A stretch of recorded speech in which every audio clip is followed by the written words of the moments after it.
महापालिकेच्या निवडणुकीत पराभूत झालेल्या काँग्रेसच्या उमेदवारांना स्वीकृत नगरसेवक पदाची संधी देण्यास काँग्रेसच्या प्रदेश पातळीवरील वरिष्ठ पदाधिकाऱ्यांनी नकार दिलाय। त्यामुळे पराभूत उमेदवारांमध्ये आता स्वीकृतची संधी मिळणार नसल्याचं स्पष्ट झालंय। काँग्रेसच्या आता नव्या आणि पक्षाच्या पदाधिकाऱ्यांना संधी मिळणार आहे।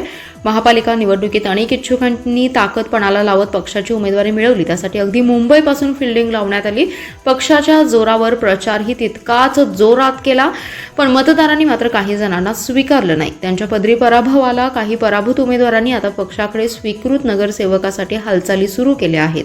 पक्षनिष्ठा, प्रभागातील गणिते, जातीचं समीकरण, विरोधकांचे वाढलेले वर्चस्व या गोष्टींची जाणीव करून देत अनेकांनी स्वीकृतसाठी आग्रही भूमिका घेतली आहे। पण भाजपने अशा इच्छुकांना आधीच दणका दिलाय। पालकमंत्री चंद्रकांत पाटील यांनी पक्षाची भूमिका जाहीर करत निवडणुकीत तिकीट दिलेल्यांना स्वीकृतची संधी दिली जाणार नसल्याचं स्पष्ट केलंय। भाजपच्या या भूमिकेनंतर काँग्रेसनेही असाच निर्णय घेतलाय।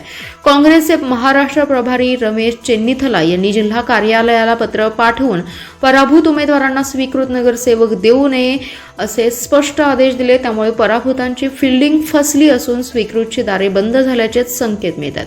दरम्यान पक्षनेत्यांच्या शब्दाखातर निवडणुकीतून माघार घेतलेल्या इच्छुकांच्या आशा मात्र आता पल्लवित झाल्यात। संघटन निष्ठा आणि पक्षशिस्त पाळणाऱ्यांना संधी देण्याचा संदेश या निर्णयातून दिला जात असल्याची चर्चा राजकीय वर्तुळात सुरू आहे।